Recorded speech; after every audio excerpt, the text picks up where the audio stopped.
¿Qué es la ideología de género? ¿Por qué sus fundamentos se desmoronan si se entienden los principios básicos del derecho y de la ciencia?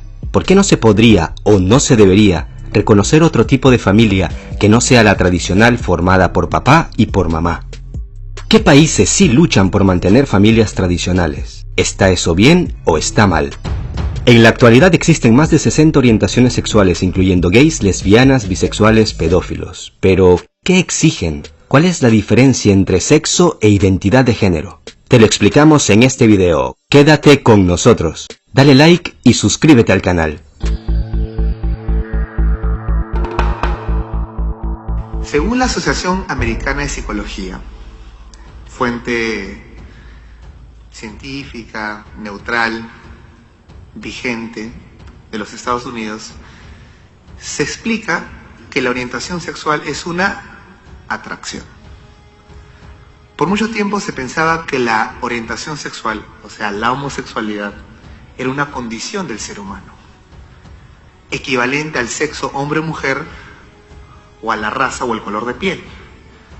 Y en función a esta premisa se hicieron muchas presunciones, que así como se luchó por la libertad de la gente de color negro y después por la mujer, ahora pues toca la emancipación de los homosexuales. Pero esto no es más que una falacia, porque pertenecen a dos categorías distintas. La raza y el sexo son condiciones inherentes del ser humano que uno no elige, nace hombre o mujer, o de un color de piel u otro. Es más, corrijo, ni siquiera se nace hombre o mujer. Desde antes que uno nazca, es hombre o mujer. Esto no es una cuestión religiosa, esto no es una opinión, esto es la realidad científica. En el momento de la concepción se forma un ADN único con todas las características que el ser humano va a tener durante toda su vida y que permanecen aún muerto. Por ejemplo, en el Perú se encontró hace poco los huesos, los restos de la señora de Caral, la ciudad más antigua de Lima. Y se descubrió que era una mujer. ¿Cómo? Mediante la antropología forense, porque existen huesos masculinos y huesos femeninos, cromosomas masculinos, cromosomas femeninos, composición cerebral masculina, composición cerebral femenina, genitales, ADN, la epigenética. Cada aspecto del ser humano evidencia, corrobora objetivamente lo que uno es. Entonces, desde antes que nazcas y después de muerto, uno tiene un sexo que es inmutable. Pero la orientación sexual, según lo define la psicología, es solamente una atracción, es un gusto. Y este gusto puede ser romántico, sexual o afectivo duradero hacia otros, pero finalmente es un gusto. Uno podría decir entonces, así como hay orientaciones sexuales, también existen orientaciones gastronómicas y orientaciones deportivas, que son gustos. Y si a alguien no le gusta el cuy, no es cuifóbico. Si a alguien no le gusta a los hombres, no es homofóbico. Y si a alguien no le gusta la Alianza Lima, no es alianzafóbico. Porque las atracciones, los gustos, los sentimientos no pueden ser ni protegidos, ni promovidos por la ley, ni regulados. ¿Por qué? Porque pertenecen al ámbito íntimo y privado del ser humano. Uno elige, decide vivir como le plazca, para bien o para mal. Es decisión autónoma de todo individuo. Pero hoy en día lo quieren equiparar a una característica inherente equivalente al sexo o la raza. Y de ahí derivan las confusiones posteriores. Hay personas que están convencidas que la lucha por los llamados derechos LGTBI es la marcha inevitable del progreso humano, en lo científico. Pero esto parte de una premisa falsa. Por eso el gran filósofo griego, Sófocles, decía: la verdad puede más que la razón. Porque una vez que uno descubre la verdad y corrobora, lo estudia, no es una opinión, no es una creencia, cualquiera puede corroborar, que la orientación sexual es únicamente un gusto, entonces la premisa que había construido esa conclusión, que era equivalente al sexo o la raza, se desmorona por sí mismo. La verdad puede más que la razón. ¿Y qué es entonces la identidad de género? Tercer término. Orientación sexual, un gusto. Sexo es lo que uno es. Ni se nace, ni se muere, uno trasciende. Es inmodificable el sexo. El hombre se puede mutilar un órgano saludable del cuerpo, pero basta con un cabello, una gota de sangre, ADN, hombre. El sexo es incambiable, no se modifica, imposible. Uno se puede mutilar, pero no modificar su sexo. Entonces, la legislación y las políticas públicas del derecho nacional e internacional tienen que emitir votos de conciencia. ¿Por qué se habla de conciencia? Porque es con ciencia, con conocimiento, lo que está verificado por la misma ciencia. No tiene nada que ver con la creencia religiosa, no tiene nada que ver con la opinión. Es ciencia pura, dura, verificable a través de la anatomía, la genética, la epigenética. Es lo que somos, es la antropología, el estudio del ser humano. Pero hoy en día se quiere abolir al ser humano racional, científico, y reemplazarlo por un ser teledirigido, un ser emotivo, un ser subjetivo. ¿Qué es entonces la identidad de género? Esta expresión. La identidad de género es esta noción falsa de que uno puede construir su propio sexo o su propia identidad. Y para hacerlo más coherente o más persuasivo, colocan al sexo un adjetivo: el sexo biológico y el sexo psicológico. Pero no hay sexo biológico ni psicológico, el sexo es hombre o mujer. Porque que un hombre se sienta mujer, ¿lo convierte en mujer? ¿Y cómo sabemos que no?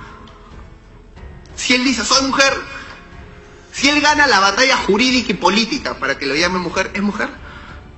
Si te mete a la cárcel, ¿es mujer? Si te mata, ¿es mujer? No es mujer.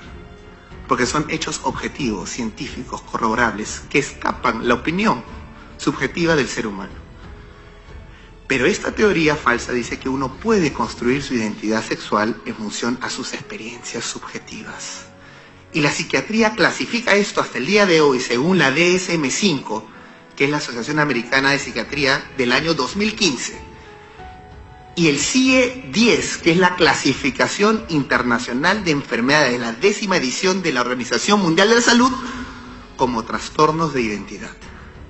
Porque el problema no es físico, el problema es psicológico.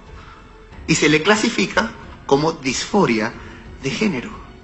En el DSM-4 se le clasificaba como disforia de identidad de género. O sea, han retirado un término clínico y lo están promoviendo en política pública para que de ella emanen supuestos derechos. Puede sí, pero debe de haber adopción de parejas homosexuales, o dos hombres, o una pareja, o una persona soltera. ¿Existe el derecho a adoptar? Muy bien, no. ¿Y por qué no? Porque existe el derecho del niño a ser adoptado. ¿Y por qué? Porque existe el interés superior del niño a recuperar lo que perdió un padre y una madre. El niño no es un producto, no es un saco de arroz para satisfacer un vacío emocional, sentimental o una meta ideológica. El ser humano no es un medio de realización de nadie, es el fin supremo del Estado. Pero en países donde han subdesarrollado en sus políticas, han ido en un regreso moral, permiten este caso, y este niño Tomás, siguiente, de 11 años, sus madres decidieron aplicarle hormonas, siguiente, y ya no llamarlo Tomás, sino Tami, de 11 años. Tami. Le inyectaron bloqueadores de hormonas para evitar que desarrolle su vello facial, cambio de voz, hombros. Y esa es una experimentación directamente con los seres humanos, al estilo nazi. Se está experimentando con los seres humanos, deconstruyéndolo primero, porque no respetan su identidad científica.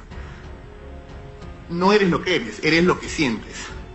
Es la voluntad del hombre por encima de la naturaleza. El lema de Hitler, que puso el ciclo de la vida, el símbolo budista, 45 grados al costado, para decir que la mera voluntad del hombre era capaz de modificar el ciclo natural de la vida. Es lo mismo. Siguiente. Y esto, en vez de ser denunciado, lo celebran y ya no le llaman ideología de género. Nada menos que National Geographic de este año, en su portada de febrero, ya no le llama ideología de género, sino revolución de género. Y en la portada hay un niño, hombre de 9 años, vestido de mujer, que le dicen que es su derecho decidir qué ser. ¿Y por qué se dan estas situaciones de supuestos derechos sexuales del niño o a la identidad. Porque finalmente el Estado lo que hace es deconstruir la primera institución que es el fundamento y la base de la sociedad, que es la familia. Y al destruir la familia, entonces el Estado se asume como el ente regulador moral de cómo administrar tu vida personal y familiar.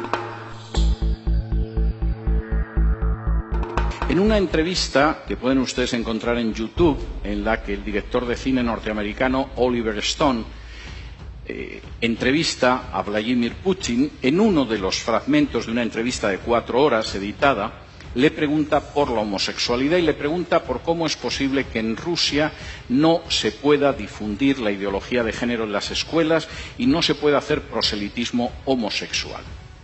Y la respuesta que le da Putin es absolutamente ejemplar. En Rusia no se persigue, no se encarcela, no se discrimina a ningún adulto por ser homosexual. Hay actores, hay artistas, hay deportistas que son homosexuales y nadie los persigue ni los discrimina. Pero no vamos a tolerar que adoctrinen a los niños en una ideología que es contraria a la familia. Porque la base de esta nación es la familia. Si el niño se convierte en adulto al llegar a los 18 años y decide ser homosexual, es una decisión suya. Pero no vamos a tolerar que la familia la destruyan desde abajo, haciendo proselitismos con niños que no tienen el criterio suficiente para decidir en un sentido o en otro. Yo puedo estar muy poco de acuerdo en muchas cosas con Putin, pero ahí le doy toda la razón. La visión de los chinos sobre la ideología de género es la misma. Esto es peor que el opio que trajeron los ingleses. Y si dejamos que entre en nuestra sociedad y que destruya la familia, el efecto va a ser peor que el opio británico. No lo vamos a tolerar. No porque seamos cristianos, el régimen es un régimen ateo, sino porque creemos en la familia y sabemos que la nación se basa sobre la familia. Me da mucho pesar que naciones que no son cristianas, sin embargo, a la hora de defender a la familia, parece que tienen una idea más clara que otras naciones que supuestamente lo son.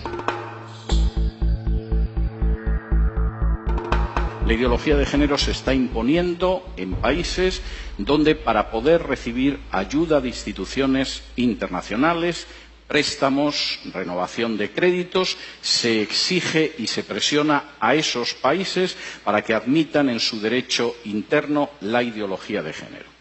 Y he tenido la posibilidad de hablar con dirigentes de países de Hispanoamérica y no de Hispanoamérica que tenían que confesar las angustiosas presiones que habían recibido de organizaciones ligadas a Naciones Unidas o al Departamento de Estado de Estados Unidos para admitir la ideología de género en su seno o enfrentarse con una situación difícil desde una perspectiva económica.